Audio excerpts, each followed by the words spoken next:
would like to welcome you to the Neurosymbolic session.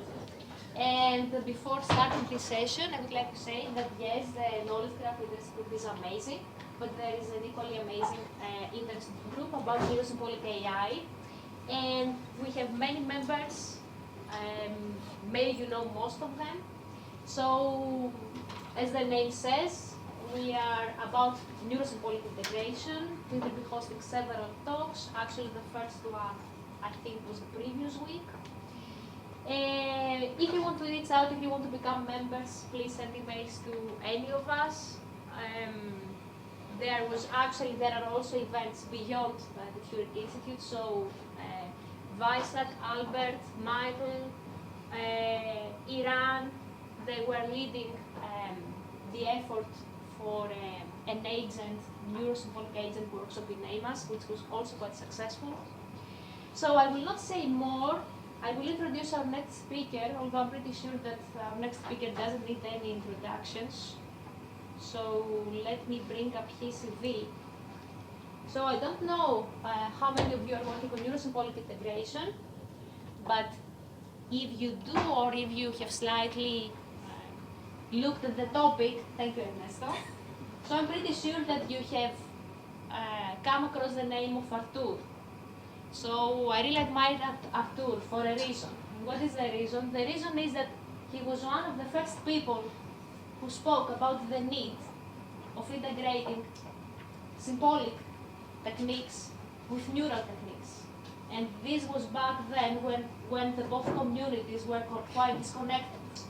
So he was one of the first people who introduced the topic of neurosymbolic integration. So Artur is a professor here in City. He holds a Ph.D. in computing from Imperial College London. He's a fellow of the British Computer Society, member of the AAAI, IEEE, CGCA, and partner at Computation and Artificial London and Performance Systems, Rio de Janeiro.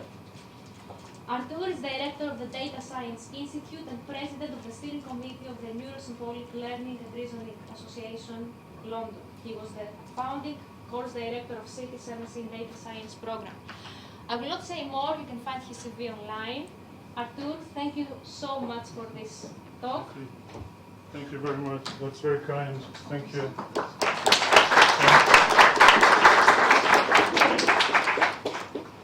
Thank you, Ernesto. Here we go. It's great to be here and to see, knowledge graphs and Neurosymbolic AI and the number of people and doing it all face to face again. So it's a great pleasure.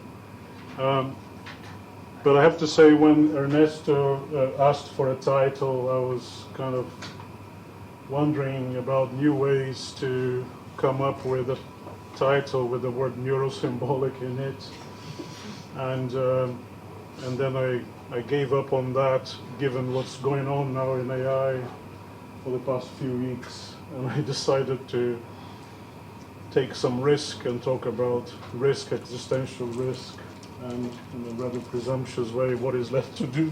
So let's see how we get on with this. So, do I need to make this? Is this the one?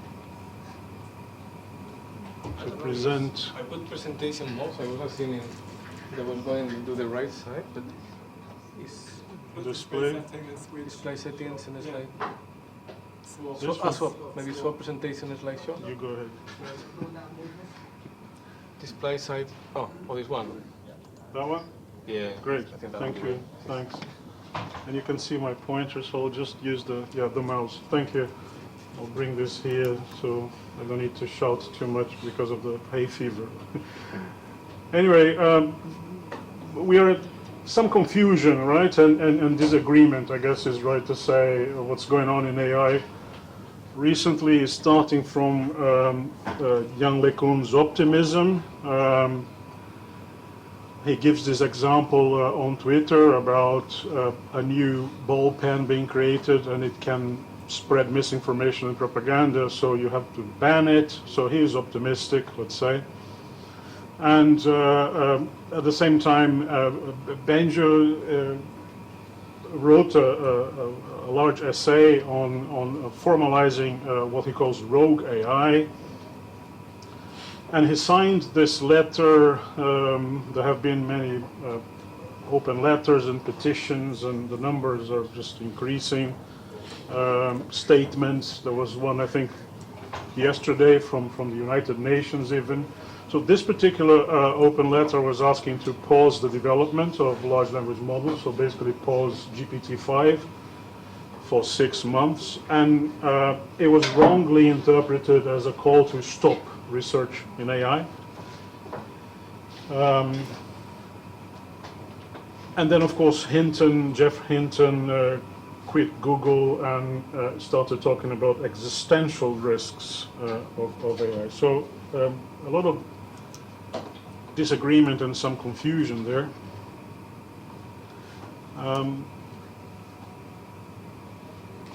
And the reason for this, I think is fair to say, is GPT-4.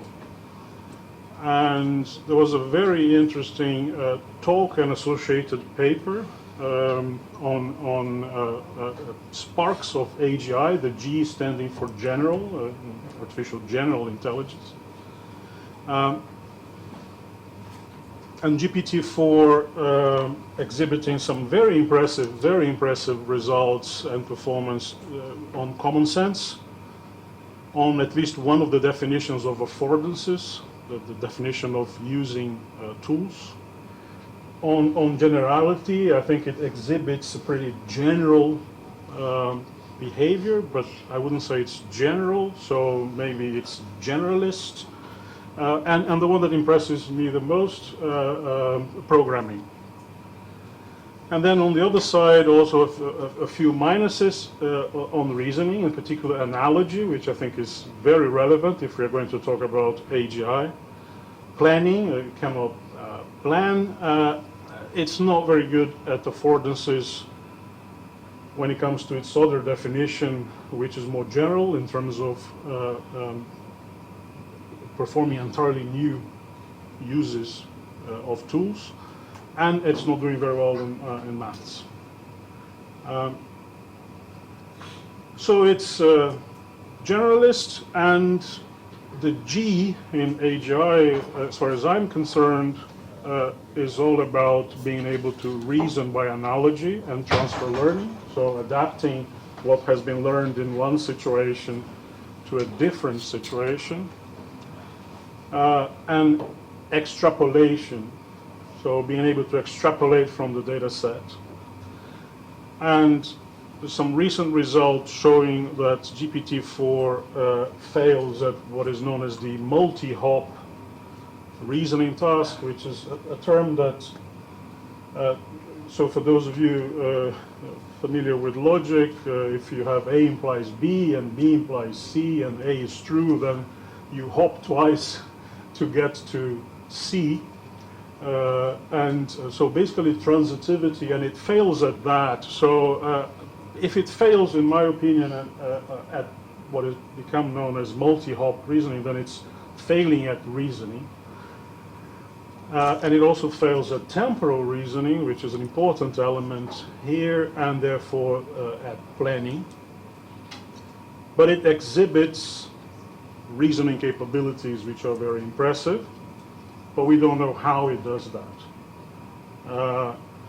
So I'm listing here a paper with Wagner, Benedict Wagner, who is here, where we look at such reasoning capabilities. How do we evaluate those reasoning capabilities? And also it provides explanations, and there's been also a recent experiment where GPT-4 was asked to explain the answers of GPT-2. I don't know if you've seen that. But it's not reliable, it's not measurable. You can see how we can get into problems if we start doing this. And in this paper with Adam White, we look at how to measure the value of explanations obtained from these neural networks. So I'll talk about a little bit the sparks of AGI talk just to give some examples and to point to some of the concerns. So here you have an example of common sense. I have a book, 9 eggs, and so on. And the answer of GPT-4 is quite impressive, right, in terms of stacking the objects and in particular some of the explanation, right, provide a sturdy support, then organize the eggs. This creates a second layer to distribute the weight evenly. So this is very interesting to me, at least when it comes to common sense. So learning common sense from examples has proved to be easier or better than formalizing common sense. There is an entire area in symbolic AI sought to formalize common sense logic. Now, Sebastian, who gave the talk, in this example says, well, GPT-4 understood what was going on. So there's a problem with that statement, right? So did it understand or not? So we'll come back to that. And then when we look at confusion and disagreement, if you ask this question, you know, these models, do they understand what they're saying? Hinton said yes, LeCun said no. I ask myself whether it matters or not. You know, is it sufficient to simulate understanding, or is intentionality and therefore comprehensibility important when it comes to that question? And just to note that if we are interested in making sense of these models and understanding what's going on, then there is a lot that can be learned from the area of explainable AI, knowledge extraction from neural networks, and ways, for instance, to try and measure comprehensibility, as we do, for instance, in foreign language tests. So I think if we are going to try and answer this question, then we need to look into such literature. Another impressive example showing some creativity there, you know, asked about a proof that primes are infinite in rhyme, and then here we have a pretty interesting answer to that question.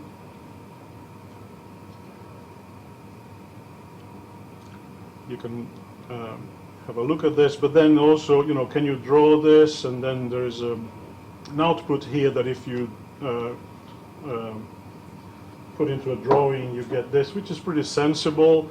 And this kind of apparent creativity is, I think, what impressed Hinton when he said that, well, in his case, he asked GPT-4 to explain an entirely new joke he had invented. He didn't say what the joke was, but as far as he's concerned, he got the joke, and that was a surprise.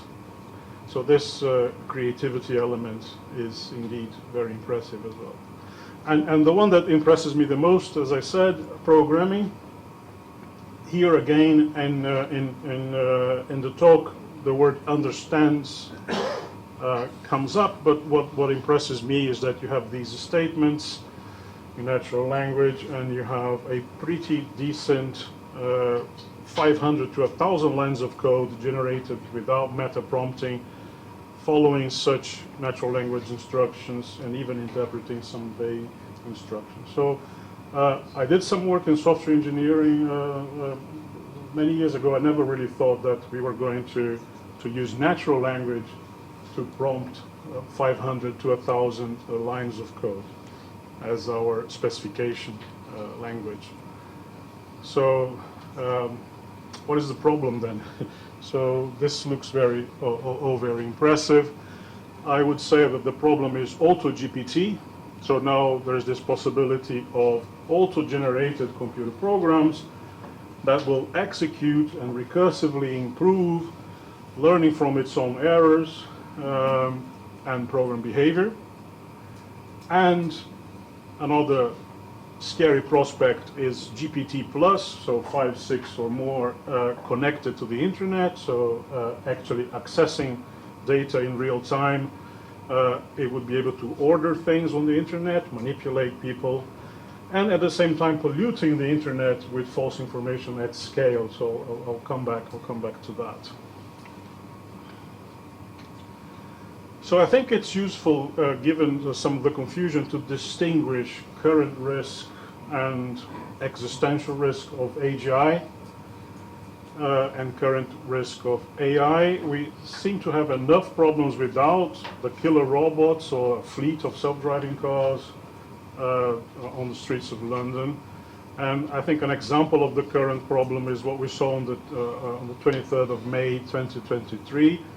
You see a fake verified Bloomberg Twitter account with this image of an explosion near the Pentagon, which dipped stock market for a while. So disinformation at scale is, as far as I'm concerned, the most complicated problem. If we think about current risk, I would say this is related to failures to regulate social media. If you look at the Facebook whistleblower statement to Senate, I think if you haven't seen that, I suggest you check it out. And so the distinction of what has been going on already for quite some time, that we've seen already in earlier talks here: bias, lack of fairness, lack of explainability, so ultimately lack of trust in machine learning systems, and disinformation at scale now as a result of the deployment of large language models. So this is all current, existing, in fact, identified many years ago, I would say. So this book, Automating Inequality, from 2018, was already referring to many of these problems, right? Biased data and decision making taken by machine learning systems. The example they give is this Pennsylvania family screening tool attempting to make decisions about who is more likely to suffer abuse at home, with the data being entirely biased. So we are aware of that, and some decisions are already being made, even if it's triage type decisions being made, which have an impact. So we can leave aside all the discussion, I think, around consciousness, sentience. According to Hinton, it's not inconceivable that such models are sentient. Discussions around qualia and intentionality. We are talking about partial recursive functions, Turing machines, albeit with 1 trillion of parameters. And these models exhibit the same or exacerbate the same problems we've seen already since 2018. They are not general, but they are pretty good at exhibiting generalist behavior and interacting through natural language. And they only do one kind of thing, which is predict the probability of the next word, but that is sufficient, I think. So the other question that has been around is the question of embodiment and whether it's needed for AGI. And again, in the AI debate 3, I made the point, and I think there is general agreement now, that the danger is the danger of disinformation at scale, again, not autonomous weapons, at least for now. So we can, we don't need to worry, at least immediately, about embodiment, but we need to worry about bias, fairness, explainability. And so I need to say a little bit about Neurosymbolic AI, which is this idea of translating symbolic knowledge into neural networks and back, or relating the reasoning that goes on inside the neural network with symbolic descriptions. And so we will need to fact check. We will need facts for that, and facts are something we put in, we write down in Logic. In relation to bias, I will just very briefly mention some of the work that has been done. For instance, this idea of obtaining more accountability from such systems by having such a description and checking for bias, checking, constraining the neural network with, for instance, statements about gender fairness. So this idea of adding knowledge into a neural network to constrain its behavior, and extracting knowledge from a trained neural network to explain and make sense of its reasoning and of its behavior as well, which we call closing the neural-symbolic cycle. So I'll try and give you one example here of the neural-symbolic cycle in the context of this recent paper. Here you have medical images going into a neural network for a classification task, and you have the idea of extracting an explanation, which in this case takes the form of a decision tree. The idea is that a domain expert interacts and intervenes in the system at that level. So the idea, I'll come back to the idea of human in the loop and how that can be quite powerful, I think. So we want to be able to extract such concepts, but I will also try to point out the fact that such concepts need to be at the right level of abstraction. So extracting concepts here at the level of the pixels is not going to help. And the interaction of the expert with the system needs to happen at that relevant level of abstraction. An expert then asks what-if questions, checks the behavior of the system, and intervenes to create a representation which is symbolic.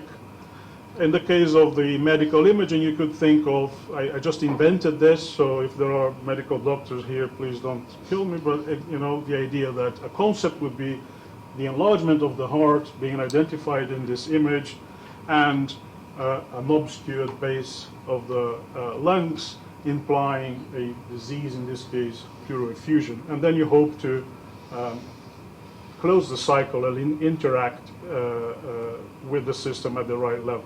So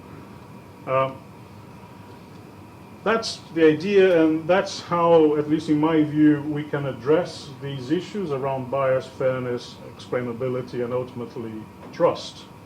But then there was the question of existential risk, and here you have a recent talk at Cambridge University that I attended. You can see Jeff Hinton making his magic there. And this is at the Center for the Study of Existential Risk. And these were some of the statements he made there.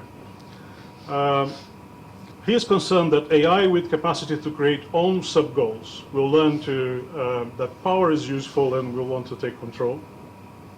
Fair enough, but goals and sub-goals and goal-directed reasoning is still a challenge. But at least we need to understand what's going on. He says that there are very few examples of more intelligent things being controlled by less intelligent things. I disagree with that one. I can think of some examples. He says something very sensible: put as much money that goes into developing AI into making it safe. But then he also says a few good companies are well placed to address the risk. I'm not quite sure about that. Surprisingly, even though this was at the Center for the Study of Existential Risk, there was no discussion around the existential risk. I was mostly looking forward to that, because the relationship when we talk about existential risk is with climate change, nuclear war, pandemics, and so on. I don't think we're quite there, but we may be close. So I don't think we're at the same level. Now, he talked also a lot about something else. He was actually, for half of the talk, talking about a new idea in terms of an architecture and different levels, and I think this really hits at a key point, which is modularity. And being able to develop such modules which are smaller but controllable and then verifiable. So I think modularity, when he talks about these levels and local images, I think that's all relevant in the context of Neuro-Symbolic AI. So Hinton is well known for being against symbolic AI and logic, despite being direct descendant of George Boole. So I went back to his PhD thesis from 1977, and I saw this right at the beginning, and I thought it was very interesting to see. So he's certainly still very concerned about the negative result from 1969, right? Minsky and Pappert's result about perceptrons. And he's saying, well, however, there's nothing that should, this doesn't say we should stop using real numbers. And he was right with that, right? So embeddings, very relevant. Distributed representations and learning algorithms that use real numbers. I think that is part of one of the ingredients. And he says, well, we shouldn't commit to any particular kind of representation, which is also very relevant, this idea of changing representation. When we change from a neural network into some symbolic descriptions and back, we learn something about the tasks. And he is finally concerned about logical relations. So he's saying that he doesn't want feature weights. So he doesn't want to impose the features right at the beginning, right? He wants to learn those features, fair enough. But then he's concerned, this is in the context of vision, logical relations that can address, therefore, all these challenging questions around occlusion, lighting, and so on. So modularity, having smaller verifiable networks that communicate, is very relevant. Change of representation, I would say, from symbolic to sub-symbolic and vice versa. And then making sense of these networks is very important, and that's where we bring in explainable AI and making sense of the reasoning that's happening in these networks.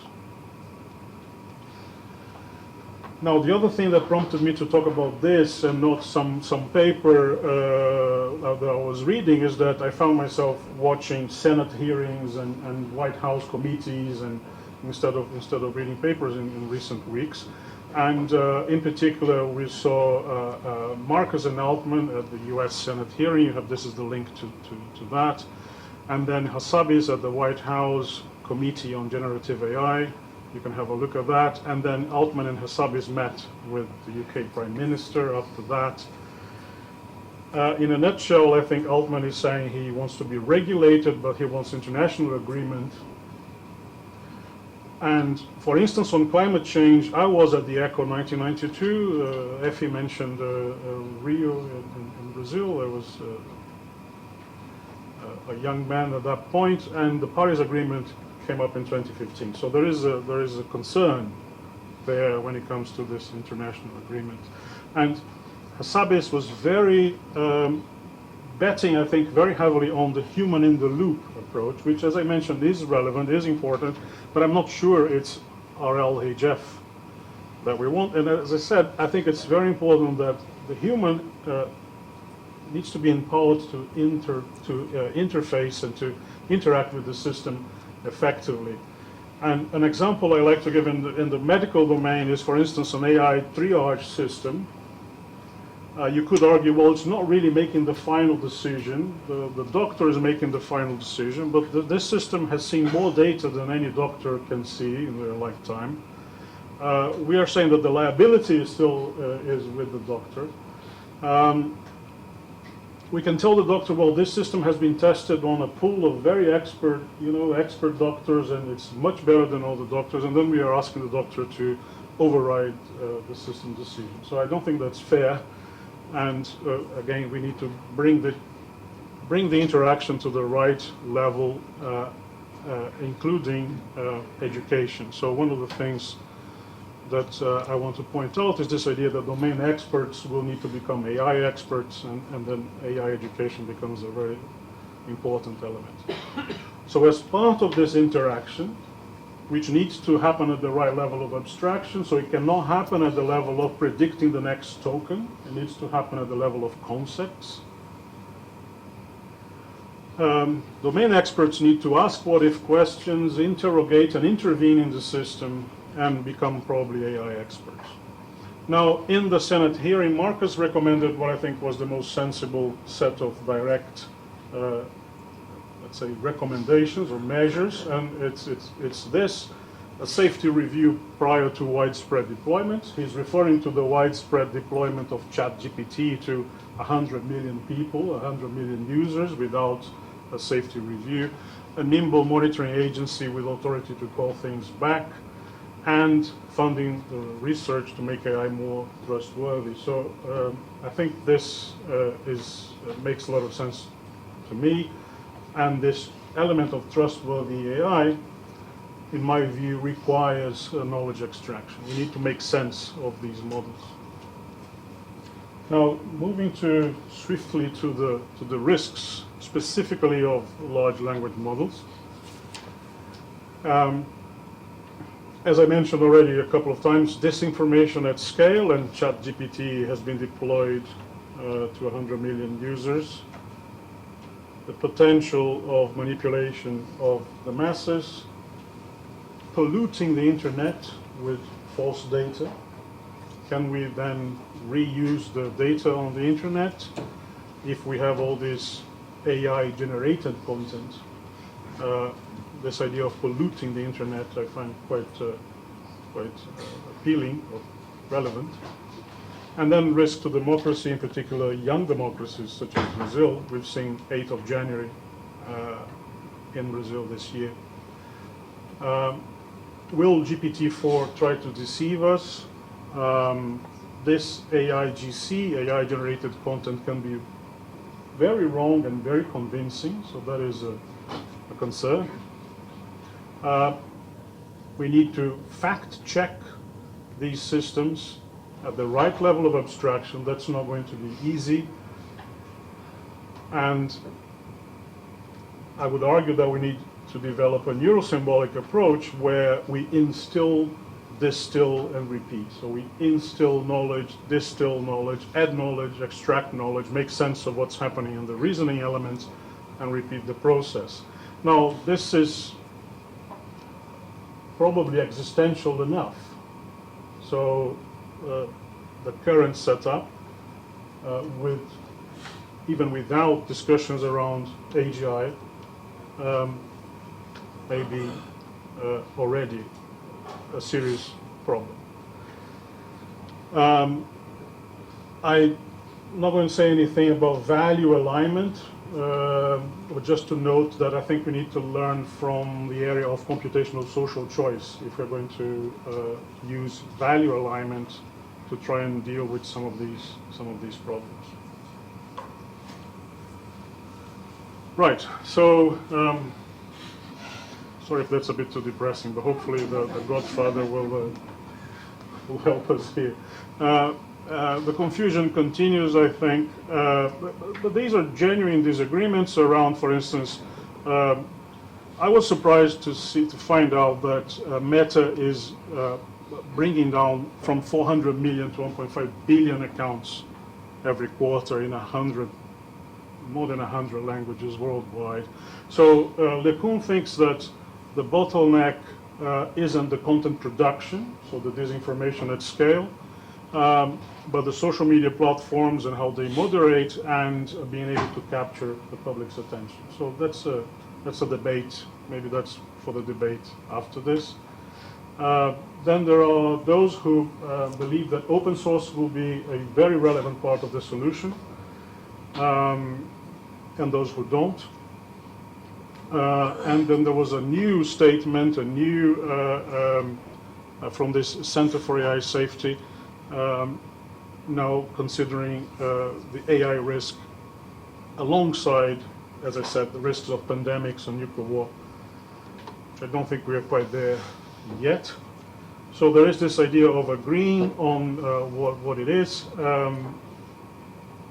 And I think one thing we can agree, and the one petition I signed is this one here. This idea that has been around for a while. I think Marcus was already pointing to that a few years ago.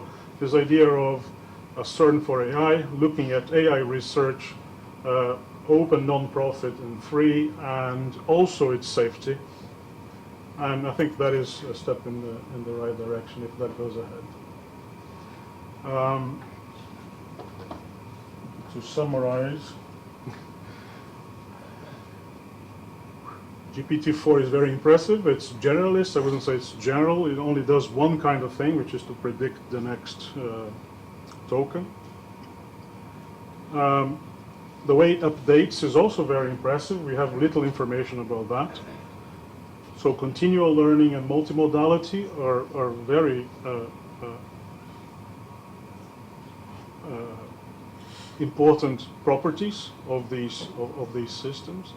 But as I said, we don't have information on how the data is aggregated from the web or the retraining regime. I think if some scientists could have access to that, it would be very useful. I don't think we need to worry too much about embodiment or sentience. People being manipulated is the main problem. Just to say, we continue to know very little about how the brain works. So there's nothing that's different in the case of transformers. They are not super Turing, although they have 1 trillion parameters. So I don't think that scale is all you need. I don't think that GPT-X can become AGI. And we will need these other ingredients that I've been talking about, and many people in AI have been talking about as well, only people in AI, but not necessarily in machine learning. So goal-direct reasoning, this idea of querying these networks, asking questions of these networks and making sense of what they're doing. Planning, analogy, very important when transferring from one domain to another. Extrapolation. So that requires putting together, in my view, first order logic and neural networks. On the other side of the coin, knowledge extraction, I gave you the medical domain example. We need more controllable network modules, so this idea of modularity, smaller but verifiable networks. And this idea of adding or instilling knowledge or constraints or norms, as was mentioned before, and facts into these network models, which are modular. We can have some control, and these can be either soft or hard constraints, and then making sense of that. So that's the goal of Neurosymbolic AI in my view. Logic has a major role to play. It's the calculus of computer science, and I refer also again to accountability of AI as, in the more broad term, what we need, I think, when it comes to bias, fairness, and ultimately trust. So there are 3 options, and I'm just mentioning here the possibility of the neural option, training a massive transformer, but then there's the question of how we make sense of it. There's an interesting analogy there with the Human Genome Project. I won't say much more, but this interview is an interesting one from Nobel. The symbolic approach is to build knowledge top-down at the right level of abstraction already from the start, but I think it's fair to say that it failed. And in the neurosymbolic approach, we train, but we control and we iterate. So you can start with a neural network, that's the neurosymbolic cycle, and as part of the control process, we need to query, so we need to ask questions, combine different modules, intervene in the system when needed, and verify properties of these systems. I'm running a bit out of time, but just specifically on large language models, we need to make sense of the reasoning that's going on, or apparently going on. We don't know how it's happening in the case of large language models. As I mentioned, it turns out that it's easier to learn common sense from examples than to formalize it. That's an interesting realization from this experiment with transformers with large number of parameters. But in my view, we need to be able to query and constrain these models at the right level of abstraction. Again, I don't think that's our LHF. I think the right level of abstraction is the level of concepts. So we can learn a bit from psychology, for instance, this book, The Origin of Concepts. And in this other paper here, and also we saw these terms being used earlier, consistency and coherence. That's very important, right? So we want these systems to be consistent as you transfer information from one domain to another, you also want that to be coherent. So we have to think about these properties that we want to enforce, or either enforce or encourage. So the level of abstraction, again, when we derive such symbols from these neural networks, these need to be concepts at the right level. We will need to consider different forms of reasoning: non-monotonicity, jumping to conclusion, analogy, planning, as I mentioned, extrapolation, as well as learning. And I think that this is the road to AGI, which is something that Les Valiant mentioned already many years ago. This idea of integrating the logical nature of reasoning and the statistical nature of learning. And I'm pleased to say that in the NESI workshop in a couple of weeks, Les will be giving a talk on precisely that, the logical nature and the statistical nature.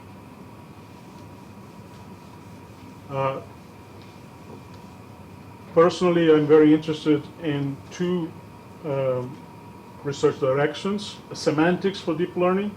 Imagine, being able to come up with a calculus for compositionality of such models, and around knowledge extraction, allowing for extrapolation. So this is work in the area of logic tensor networks.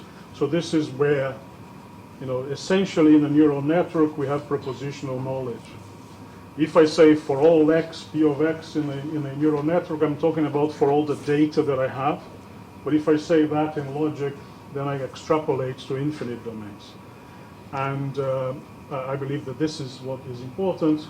We have a system that works well, but then we derive a description that gives us more than that, and then we can iterate the process. The race is on. I will shut up very soon, but I'm a bit concerned. I said already, more statements. United Nations statement yesterday. TED talk by Ian Brenner recently also, saying that there is a digital dimension to the world order. Now with some of the names I mentioned here in this talk being extremely powerful. The UK announced, for instance, this AI Safety Global Summit, along with a number of companies, and I want to point out that it makes sense to get some involvement. As far as I know, there are no involvement of academia or civil society so far. In the meantime, the race is on. This is part of the problem. Just to mention this very recent Nature paper, impressive when it comes to the results, not so much when it comes to the press release, where according to some people, these are not new algorithms, but better compiler optimization. So the question of hype is damaging, and it continues to be there, and it's a bit risky as well. I just wanted to mention that. I'll stop here. I have one more slide about education and publishing, but I'll leave that for maybe afterwards. We can talk about impact on education as well. Sorry to sound a bit gloomy, but I think there is hope with Neuro-Symbolic AI. Thank you.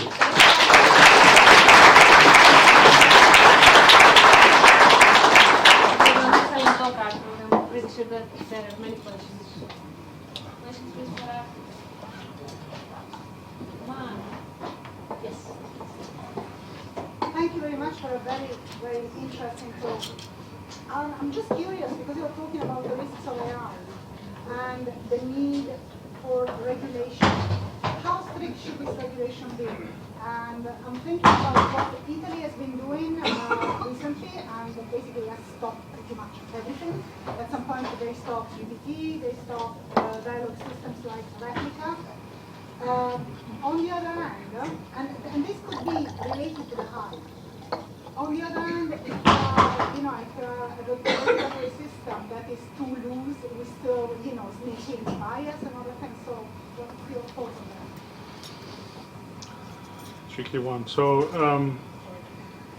I'm hoping that technology will help with some of these key decisions. I think that if we compare, for instance, data protection and how long it took for that to be regulated to how AI is being regulated, AI is going a lot faster, and I agree that this can be problematic.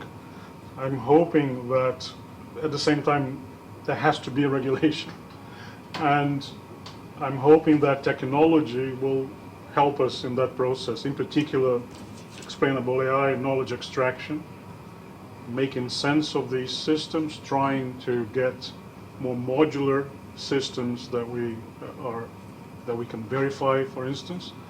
Also, it needs to be risk-based, so we need to separate the safety-critical situations from the non-critical ones. But yeah, so I don't have much more to say about that, but I hope that technology will have a role to play, so that we don't over-regulate or use regulation as some kind of excuse. Next question. So it's baffled me as to what regulation of AI will look like. So it sounds a little bit like regulation of chemistry. And what will be regulated? So in the medical field, we already have regulation, which will be applied immediately to AI-associated medical algorithms, because we regulate medical devices. Now, algorithms are medical devices, and we already have a framework for doing that in Europe and in the US and other countries.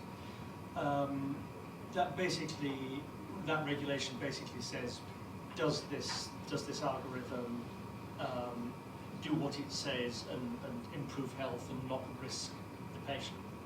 And that's quite easy. When it comes down to regulating AI used for facial recognition by the police in real time, what do we regulate? Do we actually say that algorithms for facial recognition have to be licensed by a central authority? What are we actually regulating? No, not central authority. I don't think that would work. But I don't agree with the idea that we already have the regulatory framework in place when it comes to AI. Because of the digital poorhouse example I gave, the fact that actual decisions are being made. And these decisions are hidden away, and that's why I was kind of highlighting the human in the loop is not an answer to that question. Sometimes people say, well, this is a human in the loop system, so the problems are solved.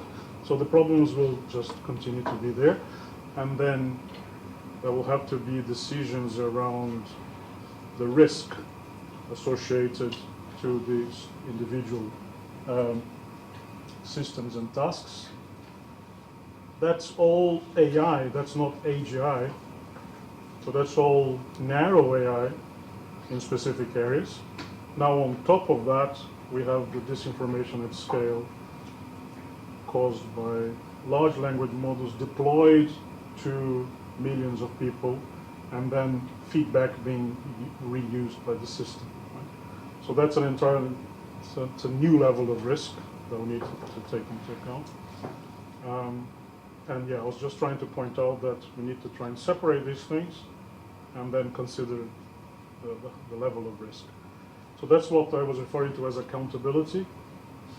So in terms of a broad church for all of that.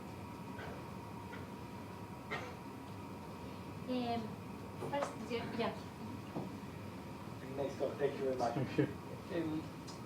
You mentioned verification, but are you talking about verification of the neural network, or verification of the sort of conceptualization that is coming out of the response, the answer that something like GPT gives you? Yeah, so in some specific systems, you would have specific properties you can specify symbolically. So normally when I think about verification and think in terms of, I actually specify some temporal logic statement, and I want to check that in the neural network. When it comes to large language models, then it's more complicated, right? Because it's predicting the next token. And again, we go back into this question of how do I even specify the statements that I want to check in this case. Yeah? So this question of the right level of abstraction to be able to verify what in the case of such large language models. I don't have an answer for that. For example, you can verify the program that it gives you, right? Yeah, you can try and verify the program that it gives, and but the actual system that we want to make sense of as it's deployed. I understand that this will be then applied by millions of people, and it's probably insufficient to just make sense of the subproduct. We would like to make sense of this. So there's a clear reasoning capability that you can see in some of these answers. We need to find out how that's happening inside the 1 trillion of parameters, I think. But it's a difficult task. You know, excellent presentation, but a word of caution. History has taught us that any technological revolution comes with pluses and minuses. For example, the chemical industrial revolution brought fertilizers and pesticides, which allowed us to grow food output, and pharmaceuticals, which allowed us human beings to exist longer. But after 2 decades of it, we saw the negatives, pollution and all kinds of problems. So this balance exists. So if you regulate too early, the technological revolution may get damped. If you regulate too late, it can cause crises. So it's a tough judgment. When should government step in and etc. So there's a balance needed, which history has taught us. Yeah, so it's not too early. It's not too early. So I think what we need to think about is along the lines of the CERN for AI. So we've got the CERN, but after the Hiroshima bomb, we need to act before, ideally. You must prevent people from hyping it up. That's a good idea, yeah. That's a good idea. One extra question. Sorry. Okay. Just a short question. Thank you for the great talk. I just had a small question regarding your opinion on open sourcing these models. You presented both views on this, and what do you think? Maybe it's an obvious answer. Yeah. So maybe you saw this thing here. Where is it? Yeah. So this was Hinton's answer to that, which is quite a powerful answer. How do you feel about open sourcing nuclear power research? So I don't have an opinion. I don't know much about it. I tend to think that open sourcing is a good idea, but there may be some specific cases where it's too risky. Right? So I think that generally it's a good idea. And if there are more eyes into what's going on, we are probably going to get a better outcome. I keep thinking about the situation with computer viruses and antiviruses and how things can be improved. So I think open sourcing is part of the solution. Here, the idea is that it should be open, but the idea also is to develop it so that it's safe from the beginning. So I don't think open sourcing is by itself the answer, but it's part of. Thank you. Do you think there's a risk that universities can get priced out of the AI game simply because so few of them can afford to invest in the infrastructure, servers, and GPUs to match the scale of the Googles and Microsofts and OpenAI? I don't think so, because we can always revert to theorem proving or something. You know, it's like I think that universities have a different role. Of course, we want to have more interaction and find that sweet spot for research topics to develop in collaboration with industry. But I think that some of the fundamental questions, for instance, the ingredients that are required, let's say the compositionality semantics of neural networks, and some of these fundamental questions will require a lot of contribution from universities. And I think the companies have a slightly different goal and perspective. So hopefully there is a space for healthy collaboration, but I don't think universities have a chance to try and develop these models. But as I said, maybe that's because I don't think that scale is all you need. So so the idea behind a CERN for AI, that's not a solution to that potential problem. the idea of a CERN for AI is that you will be able to compete, as you were, with the companies, right? With open, non-profit, free, for the world, alternative infrastructure. So that allows, I think it's a healthy competition. And I hope that academics get involved, but I don't think that many people will be actually leading this as an academic. So we'll see how it goes. Yeah. We don't have time for more questions. It was an excellent talk, Thank Artur. you. Thanks so much. Thank you.